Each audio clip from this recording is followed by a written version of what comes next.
साधना। यह तो निश्चित है ही कि गुरु के बिना ध्यान ही नहीं हो सकता और ना ही गुरु के अनुकंपा पूर्ण मार्गदर्शन के बिना आत्मा का ब्रह्म तक पहुंचना संभव है।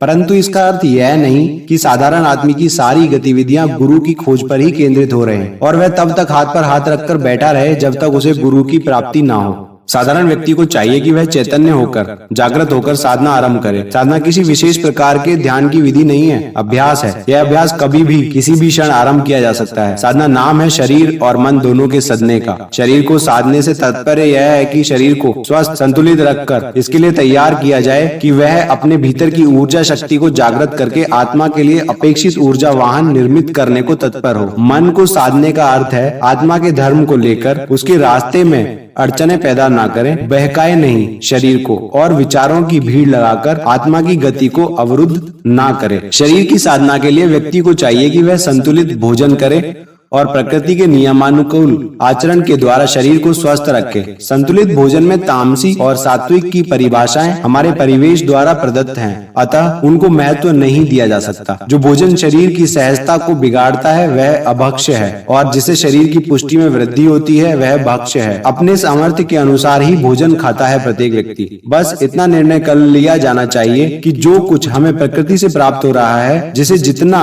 अधिक प्राकृतिक रूप में ग्रहण किया जाएगा उतना ही वह शरीर को शक्ति तथा पुष्टि प्रदान करेगा। मन की साधना का आरंभ अपनी वृत्ति बदलने के सजग प्रयास से हो सकता है। मन मूलतः विकारी है, हर समय माया के पीछे दौड़ने को लालायित रहता है। जब भी हम अपने भीतर पड़े दिव्य तत्व अर्थात आत्मा की ओर देखने लगते हैं, मन हमें किसी दूसरे पचड़े में डालकर इधर से हटा लेता है। संस्कार में प्राप्त पूजा पाठ, अर्चना, वंदना, भजन कीर्तन, स्वाध्याय, सत्संग, जो कुछ आप बचपन से करते आ रहे हैं करते चलिए, लेकिन आज से उसे इस संकल्प के साथ कीजिए कि इसके माध्यम से आप मात्र स्वाभाविक कर्मकांड नहीं करेंगे, अपितु इसे मन को साधने के लिए चाबुक बनाएंगे। यदि बचपन से पूजा पाठ आदि कुछ नहीं कर रहे हैं तो आज से ही कुछ ना कुछ करना आरंभ कर लीजिए। ईश्वर को याद करने का कोई भी साधन जो आपको रुचिकर लगता हो, आसान लगता हो, शुरू कर लें। इसके लिए आपके भीतर एक वृत्ति जागृत होने लगेगी। यह वृत्ति संसार की असारता तथा आत्मा के महत्व को स्पष्ट करेगी। प्रारंभिक अवस्था में मंत्र जाप मन को साधने में बहुत सहायक होता है। प्रार्थना का कोई भी मंत्र आप निश्चित कर लें,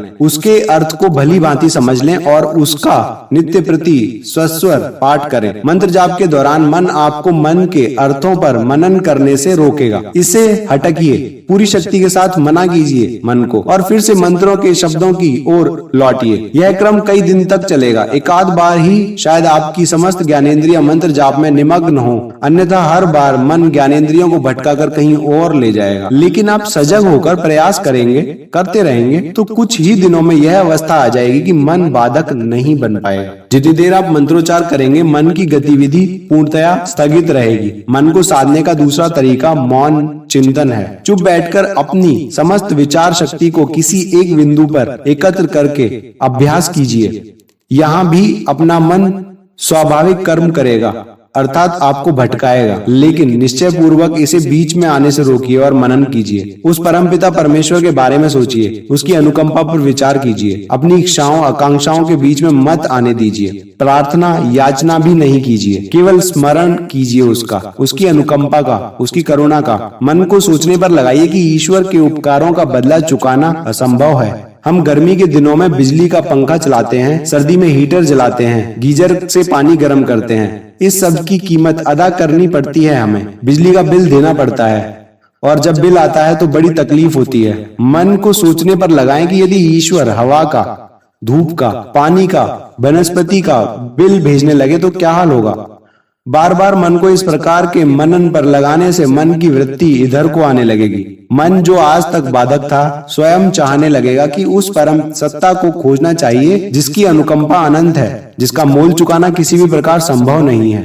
जब मन को निश्चय हो जाएगा कि परमात्म तत्व के प्रति आभार व्यक्त करना दृष्टता है, तब वह स्वयं ही मिथ्या अहम से, दंभ से, महत्वाकांक्षा से परे हटने लगेगा। उसे समझाइए कि परमात्म तत्व की खोज केवल आत्म तत्व के माध्यम से ही संभव है। उसे लगाइए शरीर के भीतर कैद पड़े आत्म तत्व की खोज में। जैसे जैसे मन की वृत्ति आत्मा तथा परमात्मा की खोज की ओर आती जाएगी, उसका विकारी रूप नष्ट होता चला जाएगा और वह नवनीत सा स्वच्छ कोमल हो जाएगा। नवनीत भी तो बिना दही को मथे प्राप्त नहीं होता।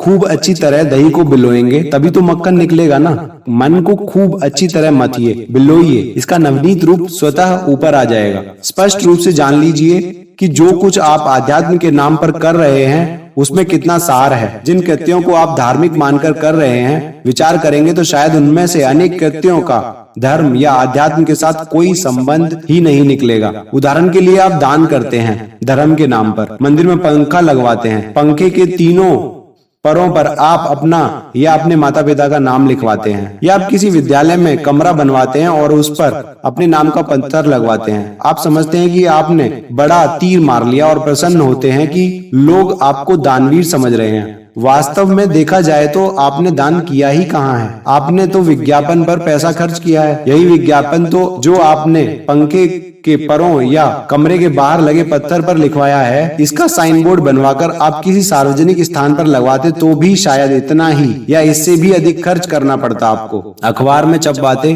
तो भी खर्च करना पड़ता। आपने मंदिर या विद्यालय में आने वालों को अपनी या अपने प्रियजनों की धर्म प्रियता का विज्ञापन पढ़वाने का प्रयत्न किया है। इस दान के द्वारा दान कहाँ किया है। ऐसे ही आपने पाप और पुण्य की परिभाषाएं गढ़ रखी हैं। कुछ और उनके अनुरूप ही कुछ पुण्य कर्मों को करके आप समझते हैं कि आपने अपने लिए स्वर्ग में स्थान सुरक्षित कर लिया है। पाप और पुण्य कर्मों का निर्णय हमारी सामाजिक व्यवस्था तथा भौगोलिक परिस्थितियां करती हैं। आप जिन कर्मों को पुण्य कर्म कह रहे हैं, सोचकर देखिए उनमें से कितने ही सामाजिक मर्यादा के कर्म निकलेंगे। फिर भी क्या जरूरी है कि जिन कर्मों को आप पुण्य मानकर करते चले आ रहे हैं वे सभी के लिए पुण्य कर्म हो। उदाहरण के लिए अपनी कल्पना को किसी ऐसे मोहल्ले में ले चलिए जहां हिंदू भी रहते हैं, मुसलमान भी। हिंदुओं में पाकिस्तान से आए हुए शरणार्थी भी हैं, यहाँ के नागरिक भी। तीनों के घरों में विवाह योग्य कन्याएं हैं। इधर का हिंदू यदि कन्या के योग्य वर की तलाश में अपने भाई या अपने छोटे बहन के बारे में सोचता है तो उसे पाप हो जाता है। उसके लिए ऐसा सोचना भी पाप है। शरणार्थी हिंदू सगे भाई बहन के बच्चों को छोड़कर अन्य संबंधियों के बेटों के विषय में सोचता है तो कोई पाप नहीं करता। और मुसलमान यदि अपने भाई बहन के बेटे को छोड़कर किसी अन्य व्यक्ति के बेटे के बारे में सोचता है तो पाप करता है। एक ही शहर है, एक ही मोहल्ला है, खान पान एक सा है, हवा मिट्टी एक सी है, लेकिन हिंदू के लिए जो पाप है, अधर्म है, वह मुसलमान के लिए पुण्य धर्म है। तात्पर्य यह है कि इसमें ना कहीं पाप है ना पुण्य। ये तो सामाजिक मर्यादाएं हैं जो प्रत्येक समाज ने अपनी आवश्यकता के अनुरूप बना रखी हैं। उनका उल्लंघन सामाजिक व्यवस्था को गड़बड़ता रहता है, इसलिए वर्जित समझा जाता है। खान पान को लीजिए, आप हिंदू हैं, मांसाहार को पाप समझते हैं। आपका पड़ोसी सिख है, मांस को महाप्रसाद कहता है। मुसलमान है, मांस भक्षण को पाप नहीं समझता बल्कि बकरीद के दिन पशु काटने को पुण्य मानता है। एक ही कृत्य को लेकर एक ही मिट्टी के पले बड़े तीन व्यक्तियों की पाप पुण्य की परिभाषाएं भिन्न हो गई हैं। भारत के ऊपर प्रकृति की विशेष कृपा है। यहाँ अनेक नदियां हैं, वर्षा खूब होती है, हरी भरी उपजाऊ भूमि है, इसलिए पशुओं को मारकर खाने की आवश्यकता नहीं। समाज में मांसाहार वर्जित हो गया, पाप समझा जाने लगा। अरब को लीजिए, मीलों मील खेती का नाम निशान तक नहीं। कहाँ से लाते अरब के लोग अन्न? फलतः पशु मारकर खाने लगे। इंग्लैंड को ही लीजिए, कहाँ उगता है इतना अन्न, इतनी तरकारियां कि पूरे देश के लोग शाकाहारी हो रहे हैं। धर्म को लेकर आप जिसे पुण्य या पाप समझ रहे हैं, वस्तुतः वे सामाजिक भौगोलिक मर्यादाएं हैं जिनका निर्माण समय की आवश्यकता ने किया है। धर्म के नाम पर उत्तेजित हुए लोगों की भीड़ में आप भी सम्मिलित हो जाते हैं। किस बात पर धर्म को संकट में पड़ते हुए अनुभव किया था आपने कि यह उत्तेजना हुई? उदाहरणतया पशु हत्या बंद कराने के लिए उत्तेजित हुए थे आप। कहां कहां जाकर बंद कराएंगे आप पशु हत्या को? बंगाल का ब्राह्मण भी मछली खाता है, रोकेंगे उसे आप? मुस्लिम देशों में या यूरोप में जाकर पशु हत्या बंद कराएंगे आप? तो आपकी इस उत्तेजना का अर्थ क्या है? आपको अच्छा नहीं लगता, मत खाइए। जिसे अच्छा लगता है खाने दीजिए। ध्यान देकर देखेंगे तो धर्म के नाम पर होने वाले प्रत्येक आंदोलन के पीछे आपको मात्र राजनीति मिलेगी। राजनीति अपनी स्वार्थ सिद्धि के लिए धर्म के नाम पर आपको बहकाती है, भड़काती है और आप इतने सीधे हैं कि तुरंत बहकावे में आ जाते हैं। प्राणों तक को न्यौछावर करने को उद्यत हो उठते हैं। कभी नहीं सोचते हैं आप कि जिस ब्रह्म ने सृष्टि का निर्माण किया है, जब उसकी इच्छा के बिना पत्ता तक नहीं हिलता तो उसके बनाए हुए लोग उसकी इच्छा के बिना मांसाहारी कैसे हो गए?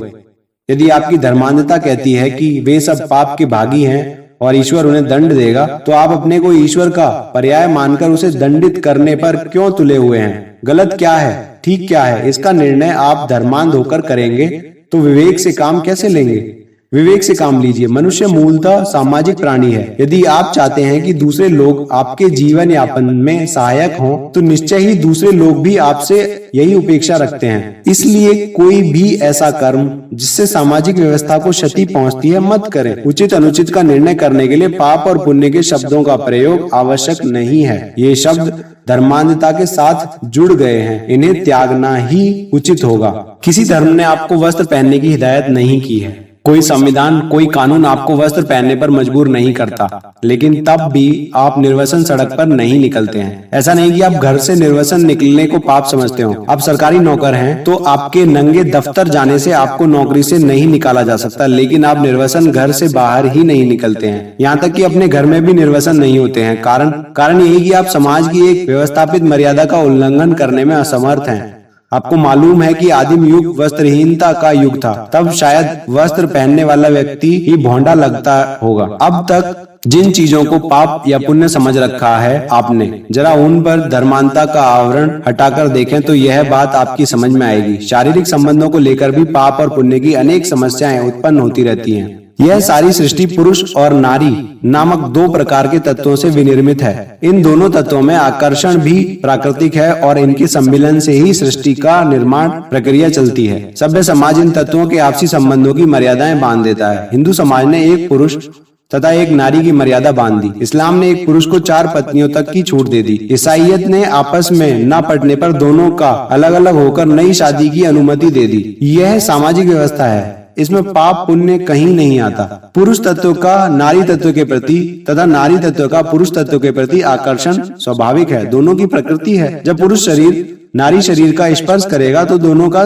स्पंदित होना, दोनों का उत्तेजित होना प्राकृतिक है, स्वाभाविक है। लेकिन आप अपनी पत्नी से भी गले मिलते हैं, बहन से भी, माँ से भी और बेटी से भी। प्राकृतिक नियमानुसार तो एक पुरुष शरीर है जो नारी शरीर का स्पर्श कर रहा है, लेकिन प्रत्येक के साथ आलिंगन में आपकी अनुभूति कदाचित भिन्न है। इसलिए आपने भीतर की प्रतिक्रिया को सामाजिक पारिवारिक मर्यादाओं का अभ्यस्त बना रखा है। बेटी को सीने से लगाते हुए किसी पिता को वह स्पंदन कभी अनुभव नहीं होता जो उसकी मां को गले लगाते हुए होता है। आपने प्राकृतिक नैसर्गिक भावनाओं को सुसंस्कृत करके अपने समाज की आवश्यकताओं के अनुकूल मर्यादित कर लिया है और इसका इतना अभ्यास किया है कि मन में उस प्रकार की भावना का जन्म लेना ही बंद हो गया है। यही टेमिंग है। इसी को साधना भी कहते हैं कि आप अपने भीतर के भावों, उमंगों, उत्कंठाओं, उत्तेजनाओं को इतना साध लें कि वे पूर्णतया आपके अधीन हो जाएं। जो भावना, जो उत्कंठा आपके अधीन ना होकर आपको अधीन कर लेगी, वही भावना आपके ऊपर हावी हो जाएगी और आप उसके गुलाम हो जाएंगे। यही मन की गुलामी है। अतः मन के पीछे चलने की बजाय उसे अपने पीछे चलाने का संकल्प करें तथा निश्चय पूर्वक, बल पूर्वक मन को अपने वश में करने तथा उसे आदेश पालन का अभ्यस्त बनाने का प्रयास करें तो मन सद जाएगा। शरीर और मन दोनों सद जाएंगे तो विवेक भी स्वतः ही जागृत हो जाएगा, क्योंकि विवेक की जागृति के साथ साथ ही तन मन सदते हैं, अन्यथा नहीं। तन मन सज जाएंगे तो विवेक पूरी तरह जागृत हो जाएगा। साधना पूरी हो जाए तो ध्यान का समय आता है। ध्यान के लिए सबसे पहली शर्त है एकाग्रचित होना। जब तक तन मन नहीं सदेंगे, एकाग्रचित कैसे हो पाएगा कोई। साधना को स्थगित करके गुरु की खोज में निकलना कितना अर्थपूर्ण है, कितना उचित है, अब आप इसका निर्णय कर सकते हैं। गुरु मिल भी जाए तो क्या करेगा वह आपके लिए। तन भी आपका है, मन भी आपका है, इसे कोई दूसरा कैसे साध सकता है। इसे तो आपको ही साधना है।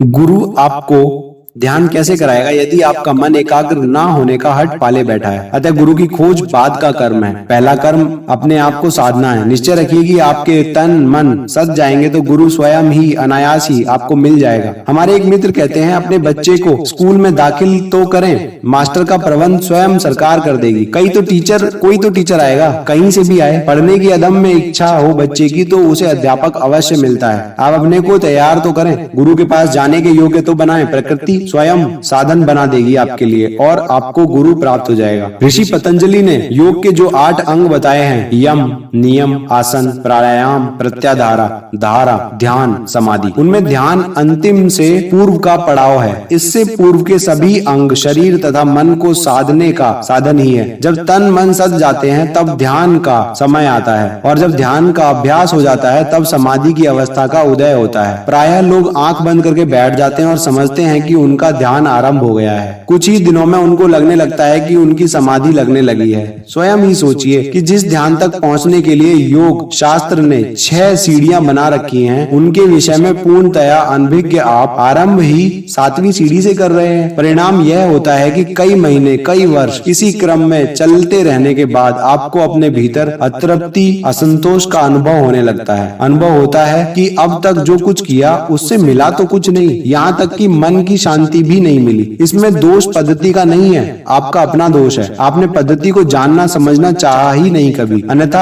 आपको विदित हो गया होता कि ध्यान की अवस्था तक पहुंचने के लिए बहुत कुछ करना होता है। यह बहुत कुछ आप योग के द्वारा भी कर सकते हैं और सहज रहकर भी कर सकते हैं। योग के मार्ग पर चलेंगे तो आपको किसी सुयोग्य मार्गदर्शक योगी की आवश्यकता पड़ेगी, क्योंकि उसके संरक्षण के बिना की गई यौगिक क्रियाएं आपके शरीर को क्षति पहुंचा सकती हैं। दूसरा मार्ग सरल भी है, सुगम भी। दोनों का परिणाम एक है, तन मन की साधना। सहज रहकर भी आप तन मन को साध सकते हैं, बस इसका इतना संकल्प होना चाहिए। संकल्प भी दृढ़ और अडिग।